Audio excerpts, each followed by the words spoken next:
오늘도 주님의 평화가 여러분 심령과 가정 위에 임하기를 주의 이름으로 축원합니다. 자, 출애굽기는 매우 중요한 책입니다. 우리가 일제 36년 동안에 출애굽기만은 읽지 못하겠다는 거 아십니까? 그래서 성경책 중에 출애굽기는 검정치를 먹칠을 해서 그건 보지 못했다는 거. 왜?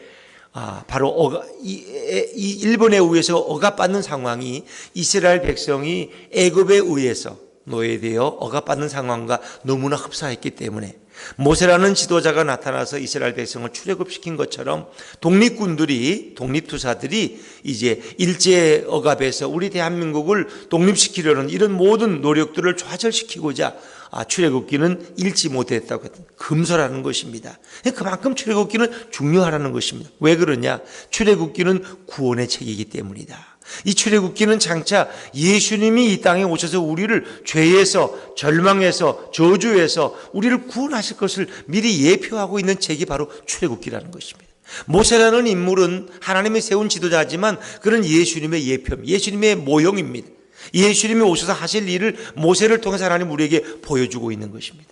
그들이 이제 홍해를 걷는 이런 모든 것들 다 그것은 하나의 예수님이 이 땅에 오셔서 행하실 일들을 보여주고 있는 것입니다. 또 출애굽기에 나오는 제상이라든가 성막이라든가 이런 제물이라든가 이런 모든 성막과 관계된 제사와 관계된 것도 다 예수님을 예표하고 있다는 것입니다. 그것은 바로 그 하나하나가 그 성막을 만드는 이런 실이라든가 무슨 가죽이라든가 모든 재료들은 다 예수님의 캐릭터, 예수님의 성품, 예수님의 성결함, 예수님의 거룩함, 예수님의 인내, 이 모든 예수님의 성품들, 캐릭터를 드러내고 있다는 거예요. 그 출애굽기는 구원의 책이고 예수님과 아주 밀접한 책입니다. 그래서 출애굽기를 통해서 우리는 날마다 하나님이 이렇게 예수님을 통해서 이렇게 역사할 것을 우리에게 보여주고 있구나 하는 것을 발견하게 되죠.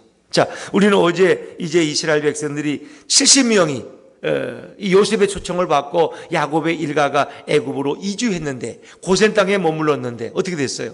400년이 지난 후에 그들이 200만의 인구로 번성했다는 거예요. 그래서 어제 우리가 읽은 1장 7절에 보니까 이스라엘 백성은 생육하고 불어나 번성하고 매우 강해 온 땅에 가득하게 되었더라. 그건 인간이 표현할 수 최고의 표현이에요. 어떻게 그렇게 번성할 수 있느냐? 어떻게 70명이 400년 후에 어떻게 200만의 인구 큰 민족이 될 수 있었느냐? 이건 인간적으로 보면은 매우 불가능해 보이는 일이지만 그리고 애굽 사람들은 그런 번성을 경험하지를 못했어요. 그러니까 70명이 막 불어나는 거 보니까 애굽인들은 그들에게 두려움을 갖고 어떻게 이럴 수 있느냐? 저들은 도대체 어떻게 저렇게 번식력이 뛰어나냐? 아기를 낳으면 죽지도 않고 다 살아나 건장한 남성들이 되고 이건 두려워서 견딜 수가 없다. 저들을 어떻게든 이걸 절제시켜야 돼. 그렇게 노동을 시키고 학대를 해서 그들이 아이를 낳지 못하게 만들고 남자들은 불구나 병자가 되게 만들고 이래서 저들의 번식력을 줄여야 되겠다. 이런 바로가 이런 악한 음모를 가지고 그들을 고통스럽게 하는 거예요. 자, 우리는 이 과정을 보면서 도대체 누가 이런 일을 하셨느냐? 누가 이스라엘 민족을 이렇게 번성시켰느냐? 누가 하신 거예요? 예수님이 하시고 하나님이 하시고 물론 하나님이 하신 거예요. 그러나 우리는 그걸 보면 너무 막연하게 생각해요.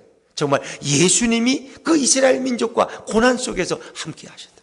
그리고 그들에게 번식력을 주시고 번성함을 주셔서 그들이 엄청난 민족으로 발전하게 했다는. 자, 그러니까 그걸 보고 이 애굽 민족들은 두려워하는 거예요. 애굽인들은 두려워서 근심이 빠져서 저들을 도대체 어떻게 하면 좋지? 골칫덩어리를 어떻게 하면 좋지 저거?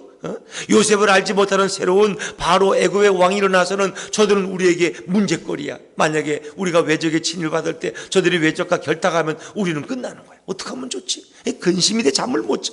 그래서 결국은 오늘 본문에 보니까 히브리 산파들 동원해서 너희는 아이들을 받으러 갈 때 히브리인들이 이렇게 아이를 낳으면은 어떻게 하라는 거예요? 죽이라는 거예요. 아이는 죽이라는 거예요. 살려두지 말라는 거예요. 그들의 숫자는 너무 번성하기 때문에 안 된다는 거예요. 우리 애굽인들이 위협을 느낄 정도예요. 자, 어찌 보면 여러분 애굽인들이 이 노예된 백성들 히브리인들 때문에 두려움을 가질 정도로 그 두려움을 갖게 하신 분이 누구냐? 누가 그렇게 하셨어요? 예수님이 그렇게 하죠. 예수님이. 만약에 애굽인들이 히브리인들이 막 번식하고 그러니까 너무 좋아해. 아, 우리 노예들이 많아지니까 좋다. 저들의 딸과 우리 아들들이 결혼하고 한 민족이 되지 뭐, 한 형제가 되지 뭐. 아, 요셉이 우리를 위해서 식량 정책을 베풀어서 우리를 기근에 살렸는데, 아, 이렇게 막 히브리인들을 끌어안고 너무 좋아하면 이게 문제가 생기는 거예요. 그러면 히브리인들이 애굽이 너무 좋아. 우린 애굽을 떠나면 안 돼. 이들과 함께 살아야 돼. 피도 섞고 혈족도 섞고. 그러면 하나님의 백성들은 사라져버리는 거예요.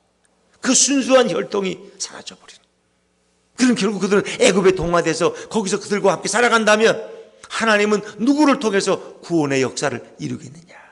그래서 어찌 보면 예수님께서는 애굽인들이 히브리인들을 두려워하는 마음을 주신 거예요.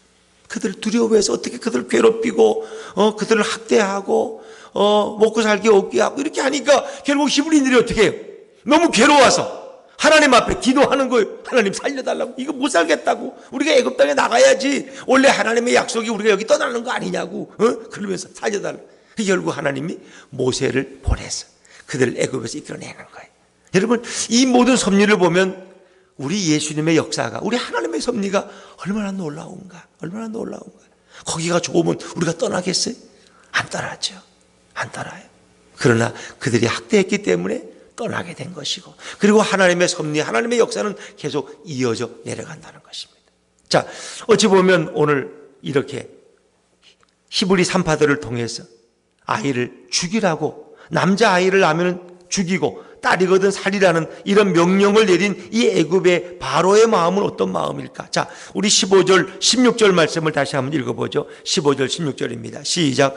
애굽 왕이 히브리 산파 시프라라 하는 사람과 부하라 하는 사람에게 말하여 이르되 너희는 히브리 여인을 위하여 해산을 도울 때에 딸이거든 살려두라. 아멘. 자, 히브리 남자 아이들은 무조건 죽이라. 그 산모가 보지 못하는 가운데 목을 졸라서 죽일 수, 딸이거든 살려두라. 자, 이것은 애굽 왕 바로의 명령이지만 그 배후에 누가 역사한 거예요? 사탄이 역사한 거예요. 사탄은 하나님의 백성들이 늘어가는 걸 좋아해요, 싫어해요? 싫어해요. 왜? 결국 이스라엘 민족을 통해서 장차 누가 오셔요? 예수님이 오셔요. 그러니까 예수님이 오는 걸 사탄은 너무너무 싫어해. 구원자 예수님이 오는 걸 막기 위해서는 히브리인들을 다 죽여야 돼. 죽여야 돼. 그게 애굽의 바로를 통해서 그들을 또 고통스럽게 만들고 학대를 하고 노동을 시키고 강제로 먹을 것 안 주고 이렇게 하려고 했지만 그게 실패로 돌아가니까 이번에는 바로를 통해서 어떻게 역사하는 거예요? 산파들을 설득해가지고 너희가 왕의 명령을 듣고 히브리 남자아이들만 죽이면 내가 너에게 상을 내릴 거다 하면서 그들을 설득한 거예요. 자, 그러나 이 히브리 산파들은 바로의 명령을 거부했다는 거예요. 사단이 바로를 통해서 그런 엄청난 명령을 내렸지만 히브리 여인들은 믿음의 사람들이었고 하나님을 경외하는 여인들이었기 때문에 거기에 따르지 않았다는 거예요. 이게 참 놀라운 일이에요. 그래서 이 여인들은 어떤 이유 때문에 그 명령을 거부했을까? 17절 말씀, 17절입니다. 시작. 그러나 산파들이 하나님을 두려워하여 애굽 왕의 명령을 어기고 남자 아기들을 살린지라. 아멘. 그랬어요. 이 산파들이 누구를 두려워했어요? 하나님을 두려워했어요. 하나님을. 그러니까 애굽의 왕 바로보다 하나님을 더 두려워했어요. 여러분, 이게 한번 상상해 보세요. 애굽의 바로라는 것은 그 왕 이상의 직분이에요. 우리 대통령 정도하고는 비교가 안 돼. 그건 절대적인 신이에요. 애굽에서는 바로를 신처럼 여깁니다. 그 신의 명령을 거부한다는 게 있을 수 있습니까? 그런데 그는 거부했어요. 왜? 하나님을 믿기 때문에. 하나님을 두려워함. 그러니까 하나님을 두려워하는 사람은 세상을 두려워하지 않는다. 그러나 하나님을 두려워하지 않는 사람은 세상을 두려워한다는 거예요. 하나님을 두려워하는 사람은 사람을 두려워하지 않아. 그러나 하나님을 두려워하지 않는 사람은 사람을 두려워해. 사람 앞에서 벌벌벌 뛰어. 그냥 돈 있는 사람, 권력 있는 사람 앞에 벌벌벌 떠. 그러나 하나님은 두려워하지 않아. 그러니까 지금 하나님이 뭐 어떡하라고? 하나님이 보이지도 않는데 뭐 내게 어떻게 할 거야? 하나님이 있기나 해? 하나님을 믿지 않고 하나님의 존재를 부인하고 하나님은 그냥 하나의 전설 속의 할아버지 같은 이런 걸로 그냥 생각하는 거예요. 그런데 산파들은 하나님을 두려워했다. 하나님을 두려워. 하나님을 두려워하는 마음을 누가 주셨을까? 우리 예수님이 주신 줄로 믿습니다. 그들에게 두 가지 선택이에요. 아이고 바로가 무서워. 아이고 히브리 남자들 죽여야지. 그다음 우리 일가족이 몰살당할 거야. 이런 마음이 있으면 사탄의 명령에 따라서 남자아이들 죽일 거예요. 그러나 그들의 마음속에 예수님이 역사하실 거예요. 너희들은 하나님을 두려워해야 된다. 하나님의 명령에 순종해야 돼. 히브리 아이들을 살려야 돼. 그 예수님이 그들의 마음속에 감동을 주시니까 그들이 바로를 두려워하지 않고 용감하게 히브리 남자아이들을 살려내는 거예요. 그래서 바로가 물어가지고 어떻게 너희들은 왜 남자아이들 안 죽이냐? 아이고 그런 말씀하지 마세요. 예수님께서 지혜를 주시고 우리가 달려가면요 히브리 여인들은 건강해가지고 벌써 아기를 쑥쑥 낳아서 어떻게 뭐 해볼 도리가 없어요. 연락받고 가면은 벌써 아기가 벌써 엄마 젖 먹고 있는데 어떻게 죽여요? 이렇게 지혜를 주는 거예요. 그러니까 바로도 그건 어쩔 수 없는 거예요. 히브리인들은 그렇게 건강하냐? 이거 가지고는 안 되겠다. 어떻게 해야 돼? 이제는 남자아이를 낳으면 무조건 나일강에 던져버려라. 딸을 낳으면 살려둬라. 딸은 두렵지가 않거든. 우리의 종들로 쓰고 뭐 이렇게 사용한다는 거예요. 그러나 남자아이들은 위험하니까 다 죽여버려라. 나일강에 던져버려라. 이런 엄청난 명령을 내리게 되는 거죠. 그러니까 그런 절망적인 상황 속에서 하나님은 모세라는 한 아이를 살려두고 그를 통해서 위대한 구원의 역사를 일어납니다. 참 이 하나님의 드라마 보면 이건 정말 놀라운 거예요. 놀라운 거예요. 어떻게 바로의 공주가 자기 아버지의 명령을 불순종할 수 있었을까? 그리고 그 히브리 아이를 살려서 키울 수 자기의 아들로 삼을 수 있을까? 이건 참으로 놀라운 일이죠. 특별히 여기서 우리는 이 히브리 여인들이 받은 복이 있습니다. 자, 우리 20절과 21절 말씀 읽어볼까요? 20절과 21절입니다. 시작. 하나님이 그 산파들에게 은혜를 베푸시니 그 백성은 번성하고 매우 강해지니라. 그 산파들은 하나님을 경외하였으므로 아멘. 그 산파들에게 은혜를 베풀었다는 건 바로 하나님께서 그들의 마음속에 감동을 주신 그런 아름다운 마음을 주신 거예요. 그랬더니 그녀들이 히브리 아이들을 살려둔 거예요. 그러니까 백성은 더 번성하고 매우 강해졌어요. 그 산파들은 누구를 경외했어요? 하나님을 경외했다. 그러니까 앞에서 하나님을 두려워한다는 말과 하나님을 경외한다는 말은 같은 맥락이에요. 같은 의미를 가지고 있는 거예요. 그러니까 단지 그냥 하나님을 무서운 폭군으로 심판관으로 아이고 하나님 명령 어기면 나 죽어 벌벌벌 이런 두려움이 아니라 경외라는 말이 더 정확한 경외. 경외 속에는 경외라는 말을 우리가 사진을 찾아보면 공경하며 두려워하는 거예요. 하나님을 너무 사랑하고 너무 높이고 너무 공경하는데 공경하기 때문에 하나님의 말씀 앞에 우리는 함부로 행하지 않는 거예요. 그 말씀을 순종하는 거예요. 그러니까 내가 하나님 말씀 순종하지 않으면 내가 큰일 나지. 내가 그 말씀 따라야. 그게 바로 두려움이에요. 그러니까 존경하면서 동시에 하나님 앞에서 조심하는 것이 경외의 마음이다. 그래서 우리가 자녀들이 부모를 뭐 공경한다, 경외한다 같은 의미예요. 그러니까 부모를 공경하면 부모에게 그 마음을 기쁘게 해드리고 부모에게 효도를 다하되 부모 앞에서는 말도 조심하고 함부로 행동하죠. 나이 많으신 부모님이 한마디 한다고 아버지가 뭘 알아요? 그 나이만 들으셔가지고 그냥 밥이나 드시면서 에휴 그런 일 참견하지 마세요. 이렇게 하면 아버지를 무시하는 거예요.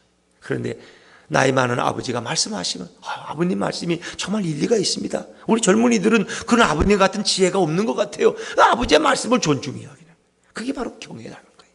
우리가 하나님의 말씀을 우습게 하느냐 말이에요. 그러니까 우리가 구약에서 보면은 엘리의 두 아들 누구예요? 홈리와 비노아스. 하나님을 경홀히 여긴 거예요. 하나님 앞에 드리는 제물을 함부로 손을 대고 여인들을 희롱하고 그러니까 하나님께서 결국 그들을 쳐서 그들을 죽이시고 마는 거예요. 이 무서운 거죠. 그래서 사무엘상 2장 10절에 보니까 그 소년들의 죄가 여호와 앞에 심히 크면 그들이 여호와의 제사를 뭐하였더라? 멸시하였더라. 우습게 여겼다. 우습게 멸시했더라.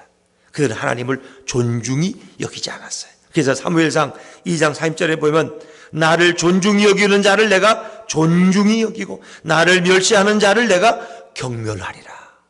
여러분은 하나님을 존중히 여깁니까? 우리의 삶은 하나님을 때로 멸시하고 경멸합니까? 이 중요한 거예요. 내가 우리 예수님을 높여야 돼. 근데 하나님을 존중히 여긴다는 게 실감이 안 나. 왜? 너 멀리 계신 분자. 그러나 우리가 예수님을 정말 존중히 여길까?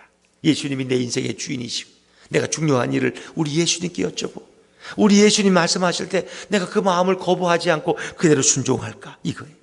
예수님을 존중히 여기는 자는 예수님도 우리를 존중히 여기시고 예수님을 멸시하는 자를 내가 경멸할 것이다. 그 예수님 말씀 그러시죠.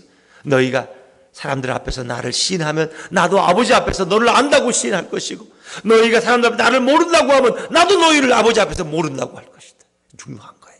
우리가 예수님을 얼마나 존중히 여기며 예수님을 경외하며 그분의 임재와 그분의 존재를 인정하며 살아가느냐.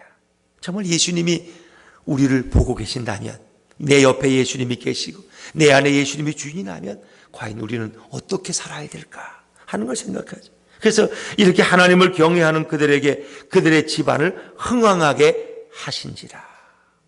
한 민족을 흥왕케 하시는 70명을 200만으로 만드신 그 하나님이 그 산파들의 집안을 흥왕하게 하셨다. 그 예수님께서 오늘 우리들에게도 놀라운 복을 부어줄 줄로 믿습니다. 예수님을 높이고 예수님을 경외할 때 이 중요한 거예요.